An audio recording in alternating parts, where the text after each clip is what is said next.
Hello प्यारे साथियों, आपके सामने एक और छोटा सा टॉपिक है। उससे कई बार क्वेश्चन पूछ लिया जाता है, इम्पोर्टेंट भी है और ये अपना टॉपिक शायद लास्ट भी होगा। उसके बाद अपने कार्य, ऊर्जा और शक्ति के कॉन्सेप्ट पढ़ेंगे। ठीक है, अपने फिजिक्स के प्रत्येक टॉपिक को छोटे छोटे पार्ट्स में बांट रखा है। इससे क्या होता है, जिस बच्चे को बल आघूर्ण में दिक्कत है वो बल आघूर्ण वाला पढ़ सकता है, दूरी विस्थापन में दिक्कत है वो दूरी विस्थापन वाला पढ़ सकता है।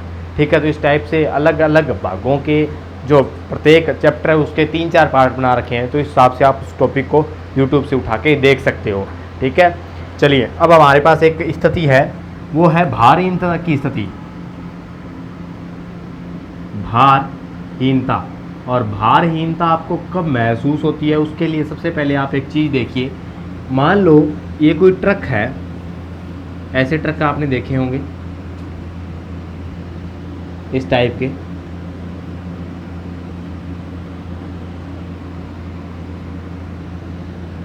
इस टाइप के आपने ट्रक देखे होंगे भाई।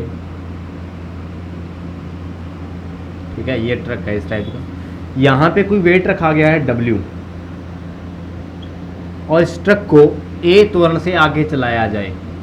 अब मैंने आपको एक बात कही थी, अगर A त्वरण से इसको आगे चला रहे हैं ट्रक को, तो ये W भार जो है वो धीरे धीरे कहाँ खिसकेगा, पीछे की तरफ खिसकेगा। क्यों खिसकेगा?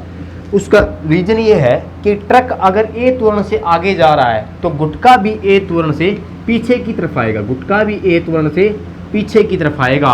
और गुटका जब A त्वरण से पीछे की तरफ आता है तो उसको लाता कौन है, उस पर लगता है एक बल F, और इस F बल का मान क्या होता है, ma। क्या मान होता है भाई?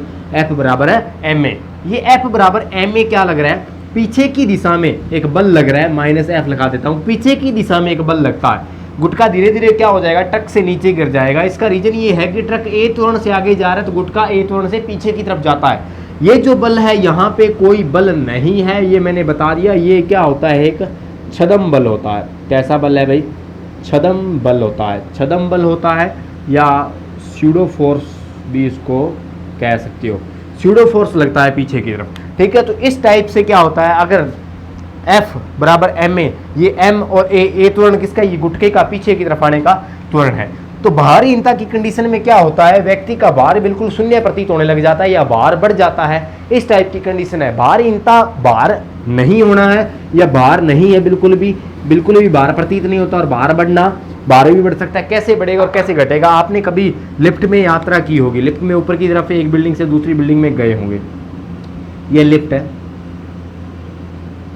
आप यहां खड़े हो और ये लिफ्ट क्या कर रही है, A त्वरण से ऊपर की तरफ जा रही है। पहले तो क्या ये लिफ्ट स्थिर है, पहली कंडीशन में। केस फर्स्ट में क्या करते हैं, केस फर्स्ट क्या है, जब लिफ्ट स्थिर है, जब लिफ्ट कैसी है भाई, स्थिर है। इस कंडीशन में क्या होता है, जब लिफ्ट स्थिर है, इस कंडीशन में इस व्यक्ति का भार नीचे की तरफ क्या लग रहा है, M, और गुरुत्वीय त्वरण क्या लग रहा है, G, ये लग रहा है। यानी इसका ओरिजिनल भार F बराबर कितना होगा, mg ही होगा। यानी इसका वेट मान लो W बराबर कितना होगा, m इंटू जी, यानी द्रव्यमान इंटू त्वरण। अरे वेट, भार क्या होता है, द्रव्यमान इंटू त्वरण, और द्रव्यमान क्या है, ओरिजिनल जितना है उसके पास, और गुरुत्वीय त्वरण भी लग रहा है। अब सुनिए बात, जब लिफ्ट ऊपर की तरफ A त्वरण से गति करे, जब लिफ्ट ऊपर की तरफ, ऊपर की तरफ A त्वरण से गति करे, जब लिफ्ट ऊपर की तरफ A त्वरण से गति करती है, इधर की तरफ जा रही है, तो मेरे को बताइए A त्वरण ऊपर की तरफ गति कर रही है तो छदम बल किधर लगेगा, गति की विपरीत दिशा में। यानी इस व्यक्ति को एक बल अनुभव होगा, छदम बल, वो किधर लगेगा, नीचे की तरफ, और वो कितना लगेगा, m इंटू A, यानी द्रव्यमान इंटू इस वेग, इसका त्वरण। ये सुन लो। तो अब मेरे को बताइए इसका W कितना हो जाएगा, mg नीचे की तरफ लग रहा था, प्लस ऊपर की तरफ गति करने से नीचे की तरफ एक बल और आ गया, क्या, ma, छदम बल। यानी त्वरण इधर है तो द्रव्यमान किधर लगेगा, सॉरी एक बल, छदम बल किधर लगेगा, नीचे की तरफ। तो बताइए वेट बढ़ गया कि नहीं बढ़ गया, mg प्लस ma हो गया कि नहीं हो गया। इसका मतलब अगर लिफ्ट A त्वरण से ऊपर की तरफ जाती है उसका वेग क्या हो जाता है, बढ़ जाता है। दूसरी कंडीशन में सुनिए, दूसरा जो केस है वो क्या है, अगर नीचे की तरफ A त्वरण से, अगर नीचे की तरफ A त्वरण से गति करे, नीचे की तरफ A त्वरण से अगर गति करती है तो ये वही लिफ्ट है और इसमें एक वही खड़ा है ब्यूटी, और अब देखिए नीचे की तरफ ए त्वरण से गति कर रही है, नीचे की तरफ इसके द्रव्यमान कितना था m इंटू जी, तो ए त्वरण से नीचे है तो छदम बल किधर लगेगा इस व्यक्ति की ऊपर वाली दिशा में, यानी m इंटू ए। तो अब मेरे को बताइए परिणामी जो बल आएगा, परिणामी जो वेट आएगा वो mg से घटकर आएगा कि नहीं आएगा, mg तो नीचे की तरफ लग रहा है, एक ऊपर की तरफ लग रहा है, वो घट जाएगा इसमें से, यानी ma। तो मेरे को बताइए ये वेट क्या हो गया, घटा हुआ प्रतीत हो रहा है कि नहीं हो रहा। इसका मतलब जब लिफ्ट नीचे की तरफ आती है तो अपना वेट क्या हो जाता है, कम महसूस होता है, और जब लिफ्ट ऊपर की तरफ जाती है तो अपना वेट बढ़ा हुआ प्रतीत होता है, क्योंकि ऊपर की तरफ जाएगी तो हमारा जो बल है, छदम बल है, वो भी नीचे लग रहा है और बाहर भी नीचे की तरफ है, तो वेट दोनों जुड़ जाते हैं। और ऊपर की तरफ सॉरी नीचे की तरफ आ रही है तब क्या आ रहा है, छदम बल ऊपर की तरफ लगता है और वेट नीचे की तरफ, दोनों माइनस हो जाएंगे, इस वजह से वो कम हो जाएगा। अब तीसरा जो स्पेशल केस है वो सुनिए। स्पेशल में क्या है, अगर मान लो लिफ्ट की डोरी टूट गई, या लिफ्ट का जो यहां से ये रस्सी डाली गई है जो लिफ्ट को, या बेल्ट जो डाला गया है वो टूट जाए और लिफ्ट बिल्कुल मुक्त स्वतंत्र रूप से नीचे गिरने लग जाए, तब क्या होता है, मुक्त स्वतंत्र रूप से नीचे जब गिरने लग जाती है उस कंडीशन में उस व्यक्ति को क्या होता है, व्यक्ति यहां से ऊपर उठ जाएगा और छत को फाड़कर बाहर आ जाएगा, छप्पर फाड़ के बाहर आ सकता है। क्यों आ सकता है, क्योंकि तब क्या होता है, त्वरण बहुत ज्यादा बढ़ जाता है, और त्वरण जब बढ़ जाता है तो मेरे को बताइए W कितना रह जाएगा, W बराबर नीचे की तरफ मुक्त रूप से गिर रही है, और नीचे की जब मुक्त रूप से गिरती है तो mg माइनस ma, इसका मान बहुत ज्यादा बढ़ गया तो वेट कहाँ चला जाए, माइनस में। माइनस में जाने का मतलब है व्यक्ति को बिल्कुल भी महसूस नहीं होगा, व्यक्ति ऊपर की तरफ उठ जाएगा। ऐसा सिचुएशन क्या कहाँ होती है, अंतरिक्ष में आपने देखा होगा, अंतरिक्ष में जो यात्री होते हैं वो भारीता की कंडीशन में होती हैं, यानी उनके पास बिल्कुल भी ग्रेविटेशन नहीं लग रहा होता। अब सुनिए मेरी बात, ग्रेविटेशन शून्य है तो नीचे की तरफ भार भी नहीं हो रहा। इस स्थिति में वो खाना वगैरह कैसे खाते होंगे, अगर पानी पीना है तो बोतल से पानी निकाल लेंगे तो पानी बूंदों के रूप में बिखर जाएगा, उनके मुख में तो गिरेगा नहीं।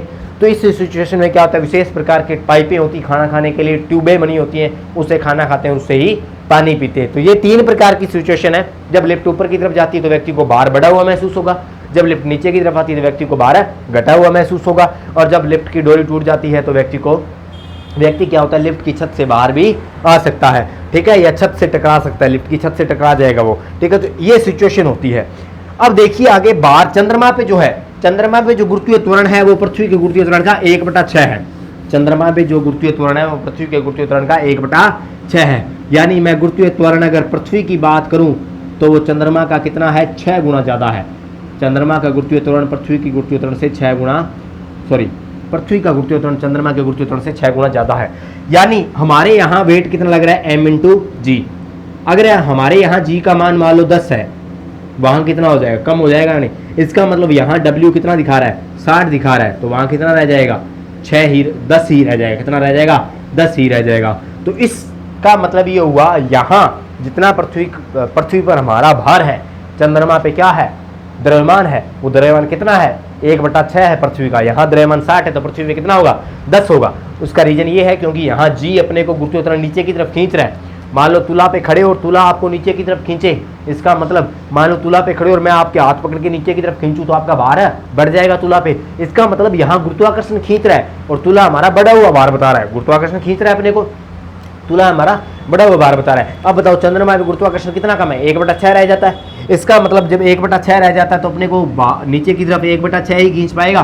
तो बताइए तुला का वेट कितना हो जाएगा, 60 से घटकर कितना रह जाएगा, 10 रह जाएगा हमारा। तो ये होता है चंद्रमा पे भार कम महसूस होना। उपग्रहों की स्थिति में भी यही होता है, ठीक है। तो ये सिचुएशन थी भारहीनता की। भारहीनता में कब कब महसूस होती है, आप इसको नोट कर सकते हो। लिफ्ट जब बिल्कुल ही रुकी हुई है तो mg लगेगा, ऊपर की तरफ जा रही है तो mg प्लस ma लगेगा, और नीचे की तरफ आ रही है तो mg माइनस ma लगेगा। तो ये तीनों सिचुएशन नोट कर सकते हैं, ठीक है।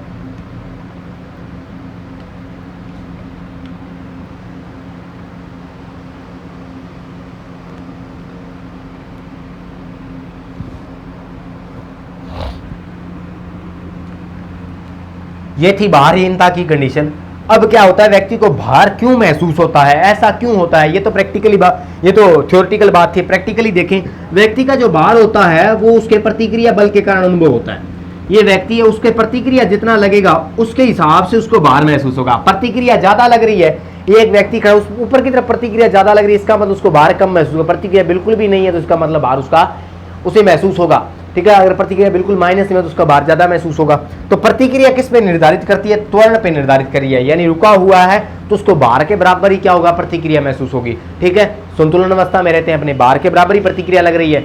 इस स्थिति में क्या होता है, उसको जितना वास्तविक भार है उतना ही महसूस होता है। मान लो अगर ए त्वरण से ऊपर उठने लग जाए, ए त्वरण से जब ऊपर उठने लग जाता है तो प्रतिक्रिया क्या हो जाती है, कम हो जाती है। प्रतिक्रिया कम होने की वजह से उसको भार कम महसूस होगा, सॉरी ज़्यादा, प्रतिक्रिया कम होती है तो भार बढ़ जाएगा, और प्रतिक्रिया ज़्यादा होगी तो भारहीनता की स्थिति में लिफ्ट मुक्त रूप से नीचे गिर रही है, इसका मतलब प्रतिक्रिया और भी ज़्यादा हो गई है, ऊपर की तरफ ज़्यादा होने से उसको भारहीनता की कंडीशन महसूस होगी। चलिए, तो हमारा भारहीनता का टॉपिक जो है वो कंप्लीट हो चुका है। नेक्स्ट अपने कार्य, ऊर्जा और शक्ति का टॉपिक स्टार्ट करेंगे, वो आगे वाली क्लास में स्टार्ट करेंगे। ठीक है, भारहीनता और फिजिक्स के जितने भी टॉपिक इससे संबंधित कोई भी प्रॉब्लम है बेझिझक पूछिए भाई। ठीक है, ये मेरी YouTube पे पहली क्लासें हैं, मैं ऑफलाइन ही पढ़ाता हूँ। YouTube पे मेरी पहली क्लासें हैं, इसमें कोई भी क्या होता है, हेजिस्टेशन सा होता रहता है बार बार, लेकिन ऐसी बात नहीं है, आपके साथ तालमेल बैठ रहा है, ऐसी कोई बात नहीं है। आप कोई भी अगर प्रॉब्लम है या कोई भी सजेशन है, बोलने लिखने में कोई गड़बड़ हो जाती है, उसके लिए क्षमा चाहता हूँ। आप कमेंट में अपना एडवाइस या अपना सजेशन दे सकते हैं, जहाँ तक हद है वहाँ तक सुधारने की कोशिश की जाएगी। धन्यवाद।